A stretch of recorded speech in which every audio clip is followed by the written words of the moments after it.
What's up, everybody? It's your boy, Pastor Mike Jr., and you are tuned in to Rolling Out Peace and Purpose. Let's go. He keeps bringing me peace, purpose along my way. He keeps bringing me peace, purpose every day. What is going on, everybody? Back again here for Rolling Out Peace and Purpose. Your host, Malik Brown, and you know when I say peace and purpose, we have an amazing, talented person in the building, of course, giving us peace and purpose. And today, I'm with no other than Pastor Mike Jr. Pastor Mike, how you doing today, man? I'm honored to be here, man. How's everything with you? Doing good, doing good. Thank you again for coming on, speak with us, man. Big week, big time for you right now. I mean, if anybody's watching, can we put up 8 real quick? Can we put up 8 real quick? Not one, not two, not three. We got 8 of them. Hey, what's up? Pastor, man, look, 8 Stellar Awards, man. How does it feel? How was the feeling? I'm excited, man. I tell everybody, of course, we don't do it for awards, but they sure feel good, man. I think that's something we got to stop doing in church. We try to be so, does all glory and honor. That's not what. Come on, man. It feels like when anybody thinks enough for you to support you, it feels great. Even with what you're doing, one day you want to be the best journalist, the best reporter in the world, man. And to me, for people to support me. And what's important is I'm in a group text with my squad. So we just found out literally 30 minutes ago, we were nominated for 3 Dove Awards, so bro, my whole text group going berserk right now. Like my barber just put on TikTok, he's an 8-time Stellar Award barber. Hey, so when I said in the song, everybody around me winning, like when I tell you everybody, like my son said, yeah, man, I'm an 8-time Stellar Award son. I'm like, shut up, Miles. Like everybody excited, man. It's great, to see just the love and support and everything, but just to know that the people that have always been beside you, are taking these blessings as well for you. I mean, just how does it feel to know that? I mean, this feels like I talked about peace and purpose. This feels like purpose for you. Just how does it feel to just be in this lane and knowing that it feels like you're doing the right thing? Yeah, man, it's exciting. I tell everybody, man, a leader with no followers is just taking a walk. And so for me, I shared on Instagram not too long ago, when you win from a city like Birmingham, I'm situated and acculturated between 2 mountains. On one side, I have Nashville. On the other side, I have Atlanta. And you notice if you're creative, where you from sometimes matters. They say if you're going to make it, you got to go to the A, you got to go to Nashville. And to do it from Birmingham with people from Birmingham, with my guys who I met years ago when people wasn't even giving me studio time, and they said, I got you. And to still be able to do it with them, that means the world to me. And I think that's what God's looking for in this season. Somebody and a group of people who can win, but always deflect that glory back to him and make sure everybody around you is growing at the same time. Of course, 3rd year in a row for Artist of the Year, just, being able to be in that category. Just what does your process look like every year, the beginning of the year, the end of the year, going into the next year? What does that process look like, being able to make these songs, make these albums, and come out with these type of awards? It's a fun process. I tell everybody, man, I know certain people say, I had to work on the album, so I went away for 6 months so I can kind of hear from, like, man, I got 5 kids. I ain't got time to do all that, but I be done miss so much. My kids be done tore my house up. I be gone for 5 months. So for me, every weekend, every Sunday, every Bible study is to me a chance to hear God. You know what I'm saying? Like, I wrote Winning on accident. The first time I ever went to the Praise in the Park and I was singing Big and the track stopped, and literally on the video, I was like, the devil already know I'm winning. And the team was like, yeah. I came home at my son's football game the next day and had a voice note going. Impossible was a moment in Bible study. We got through worship and I said, he did the impossible. Then I went in the other room and told James Fortune, who works at our church, I said, James, let's put something to this right here. So for me, my process is always, number one, hearing from God, but number two, just allowing things to happen. You know what I'm saying? Allowing things to happen. And then my secret sauce is loving people. I tell everybody, you can tell, I believe fans. I never wanted fans. I wanted a following. You know what I'm saying? I never wanted fans. I wanted a following. I wanted to be I didn't want to be popular. I wanted to be influential. Popularity is about what you can get from somebody. Influence is about what you can get to somebody. So for me, man, I always wanted to be a person who got blessings and got information and hope and inspiration to people. So my secret sauce will forever be just loving people, man. Just trying my best to do right by them. You know, this year at the Stella Awards, myself, Vaughn, the whole squad, we probably stayed 45 minutes to an hour just hugging people in the hallway to the point to where the security was like, look, y'all gotta go.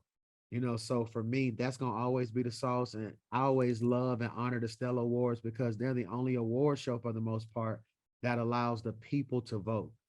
Most award shows have academies that have closed group voting. For me, man, I feel like the people should get a chance to make a choice. If this is who we're really impacting, let them say so. And for me, it's just been a blessing for me the last 3 years. I mean, I think you lead with love, everything else will follow. I think that's the best secret sauce you can possibly have. Yeah. And of course, you talk about 5 kids and and everything like that. It seems like you are also are in the ears of the younger generation, of course, when it comes to the spiritual and things like that. How is it to be able to touch the younger generation and also, of course, the older generation in today's world? I think it's a blessing. I think sometimes the way you were brought up, if you look back over your life, it's called retrospective inflection. If you look back over your life, you can see little things that was happening when you was a young kid that was molding you for what you're doing right now.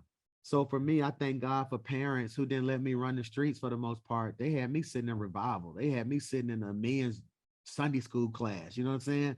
So for me, I was hanging with old souls, but I was still a young kid. So to me now, I think I have the ability to speak the language. There are two types of people you can be. You can be a travel agent or a tour guide. A travel agent will book you a trip to a destination they won't go.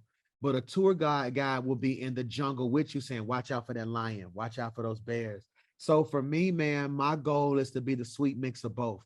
I want to speak words that causes you to dream and go out and chase what God is calling you. But I want to be relevant enough to still be present to say, hey, watch that trap right there. Like, hey, I want to be very clear. You may win these awards, but here's what comes with that. Another level of responsibility, another level of attention, show you how to show love. So for me, just keeping my pulse on this generation. Anything that doesn't have babies don't have a future. You know, so for me, so many pastors fail because they only cater to people who can pay tithes or put offerings in the bucket. For me, that generation that's coming is the most important generation because they will help shape the world that we won't even live in. That so much. Let's talk about Impossible. What was the process? How did it feel, to have this album Impossible out? And why did you name it Impossible? Impossible is my life story, bro. I tell everybody it's not a song, it's my story, man. I come from Birmingham, Alabama. We don't have all them studios and all them major producers. And, like when the last time you heard somebody say, yeah, man, I got to go down to Birmingham to find the next great? Nothing. We known for civil rights. We known for racial tensions. We're known for the 4 girls being bombed. Birmingham, Alabama was the place of reconciliation and change, and what I really wanted to send a message was when I'm putting an album together, it's not just a collection of songs. It's my message for the next 12, 18, 24 months. Here's the message I want to tell the world. And that message is God is still doing the impossible. Look at me. I emptied my savings to do what I'm doing right now. And God blessed it. I heard God tell me in 2009, love God, love your family, love your city. And in 10 years, the world will come looking for you. In 2019, by the grace of God, I met one of the best radio promoters in the country. He heard my songs and was like, what are you going to do with these? I said, it's just something we're going to sing at church. He said, if you listen to me, your life will never be the same. So for me, that's an impossible journey. Think about this. I sent big, I got it to every record label I could think of. And people were telling me it wasn't special. You didn't have it. I don't see it. So for me, impossible is the mantra of hope. And I just want to inspire the world to let them know, man, that even if you ain't got the money, you got $1 million dream on $100 budget, don't have a degree, don't have the back, and don't have the pedigree. God is still, the Bible is littered with people who have impossible testimonies. And that kind of just brings it all to having faith. Let the people know what is the power of faith. Faith is incredible, man. We all know that faith is the substance of things hoped for and the evidence of things not seen. But in a very simplistic way, faith is your handle in the unseen that keeps you grounded in the seen. Faith is what you hold on to when your reality doesn't look like your prophecy. And for me, man, I want to encourage somebody to let them know right now that without faith, you're not going to make it. There's a difference between being optimistic and having faith. Optimistic means I'm going to keep good thinking. No, faith is I believe that what God said he was going to do for me, he's going to do, man. So if they can keep the faith and keep working hard, that's something I really want to push, man. I was blown away by how lazy so many people were in the industry, or you know this better than anybody. You can be even in your industry, you can work hard for so long and probably and don't see it pay off, and then all of a sudden just say all that don't matter no more. No, you got to keep plowing, you got to keep knocking, you got to keep fighting. So for me, I'm not the best singer. Zacardi Cortez and Jason Nelson and all them, Kalante Gat, they sing so much better than me. You know what I'm saying? I'm not the most handsome. I'm not, I don't have the most money. I don't have the biggest team. But there's one thing I got, two things I got that you ain't finna challenge me on. Number one, that's the favor of God. And number two, I'm gonna work. I'm gonna work hard. If I gotta sit in this chair for 10 hours and do every interview, from major interviews like Rolling Loud all the way down to what I'm doing later today. Lady has a podcast, only has about 5 viewers. I'm gonna work hard, man. And I really believe hard work beats when talent doesn't work hard. And so for me, that's what I'm gonna do. When stellar times come around, I'm gonna post, hey, come vote for me. I'm gonna go back on my, hey, yeah, did y'all vote for, because again, I believe God is in a season when he's rewarding our diligence. The Bible says faith without works. Faith without works is dead. The McClure chapter 1, verse 3 version says, wanting it without working for it never will manifest. So for me, that's what I am, man. I'm a hard worker. Mamba mentality. That's what it is. Right. Hey, that Mamba mentality, boy. That's that. Hey, that's what Mamba mentality. Definitely. I mean, you kind of talked about all some more people, of course, doing big things in the industry. But of course, just how have those people been able to help you along the way? Of course, you talk about James Fortune earlier. Of course, how are those people been able to help you throughout your journey? It's a blessing, man. For the most part, we had to figure it all out. You know what I'm saying? It's like I can't say it was one person who set me down and said, this is how you write and this is how you do it. That's one of the things that I think a lot of people sometimes tend to try to take credit for that. But we were ready when they found us. The problem was just exposure. You know what I'm saying? I think one thing I have to always give kudos to James Fortune for, he's been my tour guide. You know what I'm saying? Like when I didn't think I had it, that was one of the first people saying, no, you're different, bro. Like, no, it's just something my church. No, trust me, you're different. Or like, hey, I wouldn't do that if I was you. Like, I know you if I were you, I would. And for me, he's just been a blessing, bro. Like he's been, and I said it at the Stellar Awards. I said he's been one of the biggest blessings in my life. Because even when it comes down to how I start viewing music, that's why I feel like you saw such a jump from the first album to Impossible. Because I understood it a little better. I understood like with Impossible. The original version of Impossible isn't what I put on the album. So the original version of Impossible was a worship song. That happened in church. It was a worship song. They used to wipe our church clean. Then I kind of realized hanging with James and hearing him talk that there's a difference between sometimes what you do in church and what's played on the radio. So in my pen now, I approach songs like, is this a radio song or is this a worship song? Is this a riding song? Is it a celebration song? So for me, it's almost like I got a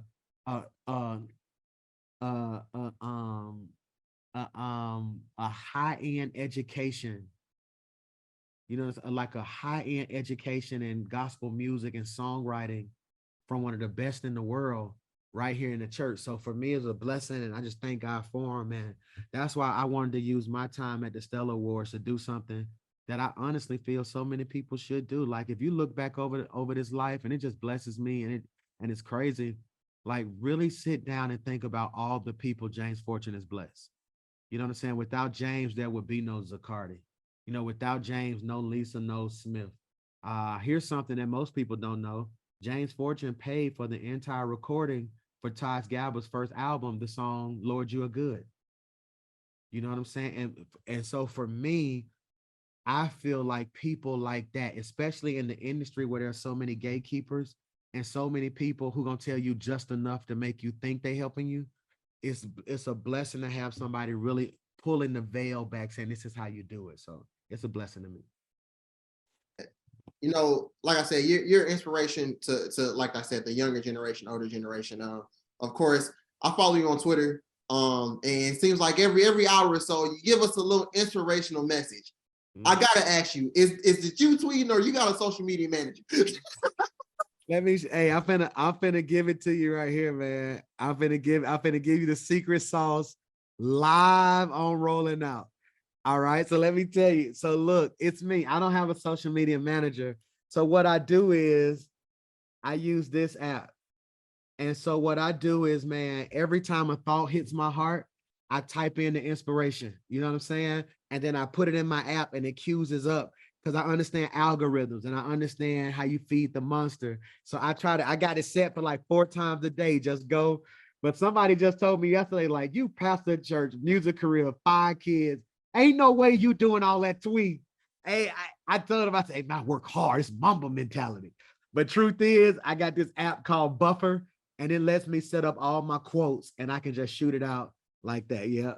Okay, you got it down. Look, I had to know because look, I got the post notifications on because you know you need a little inspiration every once in a while. So look, keep them coming. Look, we love Buffer then. We love Pastor Mike, wrapping it up.